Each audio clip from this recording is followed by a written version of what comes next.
നമസ്തേ തിരുവനന്തപുരത്തിലേക്ക് സ്വാഗതം. ഗോളാന്തര വാർത്തകൾ. 2025 ജൂലൈ 30-ന് റഷ്യയിലെ കാംചത്ക ഉപദ്വീപിൽ 8.8 തീവ്രത രേഖപ്പെടുത്തിയ ശക്തമായ ഭൂകമ്പത്തിന് ശേഷം അതേ പ്രദേശത്ത് ഒരു വലിയ അഗ്നിപർവ്വതം പൊട്ടിത്തെറിച്ചു. യുറേഷ്യയിലെ ഏറ്റവും ഉയരം കൂടിയതും സജീവവുമായ അഗ്നിപർവ്വതങ്ങളിൽ ഒന്നാണിത്. ക്യൂച്ചെവ്സ്കോയ് അഗ്നിപർവ്വതം പൊട്ടിത്തെറിച്ച് അതിന്റെ പടിഞ്ഞാറൻ ചരിവിലൂടെ കത്തുന്ന ചൂടുള്ള ലാവ പ്രവാഹമുണ്ടായി. മൈലുകൾക്കകലെ വരെ ദൃശ്യമായ ശക്തമായ ഒരു പ്രകാശം ഇത് പുറപ്പെടുവിച്ചു. ഇത് പ്രദേശത്തെ ഭൂകമ്പ പ്രവർത്തനത്തിന്റെ നേരിട്ടുള്ള ഫലമാണെന്ന് ശാസ്ത്രജ്ഞർ പറഞ്ഞു.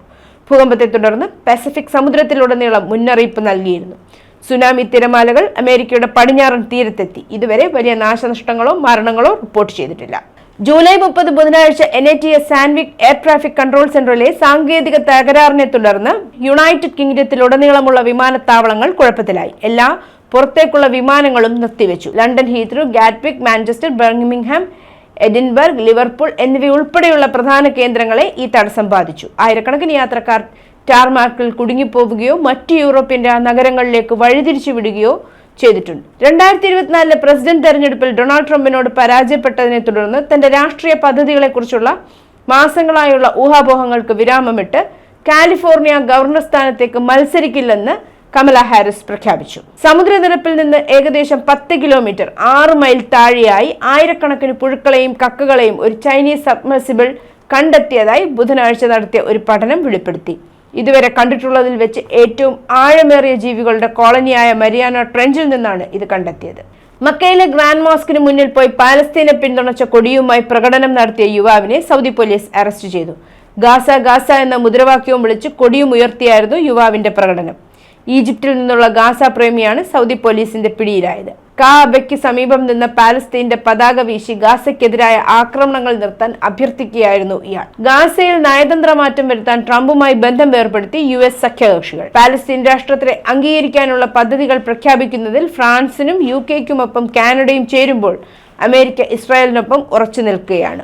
മരവിപ്പിച്ച ഫെഡറൽ ഫണ്ടിംഗ് പുനഃസ്ഥാപിക്കുന്നതിനായി അമേരിക്കൻ പ്രസിഡന്റ് ഡൊണാൾഡ് ട്രംപിന്റെ ഭരണകൂടവുമായി കരാറിലേർപ്പെടുന്ന മൂന്നാമത്തെ ഐവി ലീഗ് ക്യാമ്പസായി ബ്രൗൺ യൂണിവേഴ്സിറ്റി മാറി. ബുധനാഴ്ച പ്രഖ്യാപിച്ച കരാർ ഒരു ഉന്നത US സ്കൂൾ പ്രസിഡന്റുമായി വിലപേശുകയും അദ്ദേഹത്തിന്റെ ആവശ്യങ്ങൾ അംഗീകരിക്കുകയും ചെയ്തതിന്റെ ഏറ്റവും പുതിയ ഉദാഹരണമാണ്. ഈ മാസം ആദ്യം പെനിൻസുലാവിയ സർവകലാശാലയും കൊളംബിയ സർവകലാശാലയും ട്രംപുമായി സ്വന്തം കരാറുകൾ ഒപ്പുവെച്ചു.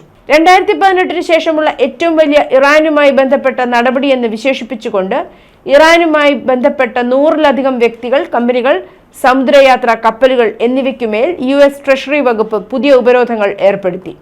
ഇറാന്റെ പരമോന്നത നേതാവ് ആയത്തുള്ള അലി ഖമേനിയുടെ മുതിർന്ന രാഷ്ട്രീയ ഉപദേഷ്ടാവിന്റെ മകൻ മുഹമ്മദ് ഹുസൈൻ ഷംഖാനി നിയന്ത്രിക്കുന്ന എണ്ണ ടാങ്കറുകളുടെയും കണ്ടെയ്നർ കപ്പലുകളുടെയും വലിയ ഷിപ്പിംഗ് സാമ്രാജ്യത്തിന്റെ ഭാഗമാണെന്ന് ട്രഷറി വകുപ്പ് വിശേഷിപ്പിക്കുന്ന 50-ലധികം കപ്പലുകളെയാണ് ബുധനാഴ്ച പ്രഖ്യാപിച്ച ഉപരോധങ്ങൾ ലക്ഷ്യമിടുന്നത്. ഉക്രൈൻ തലസ്ഥാനമായ കൈവിൽ നടന്ന റഷ്യൻ ഡ്രോൺ ആക്രമണത്തിൽ കുറഞ്ഞത് 4 പേർ കൊല്ലപ്പെട്ടതായി ഉക്രൈൻ സായുധ സേനയുടെ ഗ്രൗണ്ട് ഫോഴ്സ് ടെലിഗ്രാമിൽ അറിയിച്ചു. തകർന്നു വീണ റഷ്യൻ ഡ്രോണുകളുടെ അവശിഷ്ടങ്ങൾ ഒരു ഗാരേജ് സഹകരണ സ്ഥാപനത്തിന്റെ സമീപം വീണു.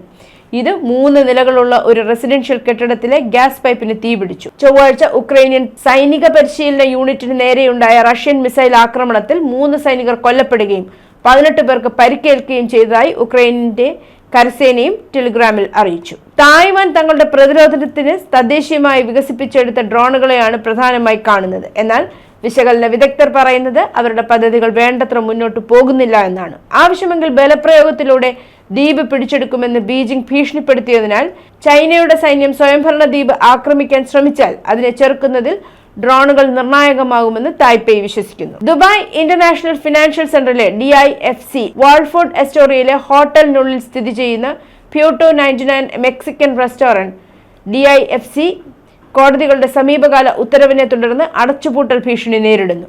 3.5 മില്യൺ ദിർഹം, ഏകദേശം $1 മില്യൺ വാടക അടയ്ക്കാത്തതിനാൽ ഹോട്ടൽ ഉടമയായ വാർഡ് ഹോൾഡിംഗ്സ് വാൾഡോഫ് എസ്റ്റോർട്ടിയ DIFC എന്ന പേരിൽ വ്യാപാരം നടത്തുന്നു. റെസ്റ്റോറന്റ് ഓപ്പറേറ്ററോട് പരിസരം വിട്ടുപോകാൻ ഉത്തരവിട്ടതിന് അനുകൂലമായി കോടതി വിധിച്ചു. 2022 ജൂണിൽ പ്യൂട്ടോ 99 നടത്തിപ്പുകാരായ ദുബായിലെ മെക്സിക്കോ കോർപ്പറേഷൻ ഒപ്പുവെച്ച പാട്ടക്കരാറായിരുന്നു നിയമ പോരാട്ടത്തിന് അടിസ്ഥാനം. വീട്ടുടമസ്ഥനായി പ്രവർത്തിക്കുന്ന ഹോട്ടൽ ഉടമ സമ്മതിച്ചതുപോലെ വാടക നൽകുന്നതിൽ റെസ്റ്റോറന്റ് പരാജയപ്പെട്ടുവെന്ന് കോടതി അറിയിച്ചു. UAE GCC യാത്രക്കാർക്ക് ഏറ്റവും ഇഷ്ടപ്പെട്ട സ്ഥലമായി ജോർദാൻ അതിവേഗം മാറിക്കൊണ്ടിരിക്കുകയാണ്. 2025 ആദ്യ പകുതിയിൽ വിനോദസഞ്ചാരികളുടെ എണ്ണത്തിൽ വർധനവ് കാണിക്കുന്നു. ജോർദാൻ ടൂറിസം ബോർഡിന്റെ കണക്കനുസരിച്ച് ജനുവരി മുതൽ ജൂൺ വരെ രാജ്യം 2.7 ദശലക്ഷം രാത്രി വിനോദസഞ്ചാരികളെ സ്വാഗതം ചെയ്തു. 2024 ഇതേ കാലയളവിനെ അപേക്ഷിച്ച് 14% വർധനവ്. ഗൾഫിൽ നിന്നുള്ള സഞ്ചാരികളാണ് ഈ വർധനവിന് കാരണം. ന്യൂസ് ഡെസ്ക്, നമസ്തേ തിരുവനന്തപുരം.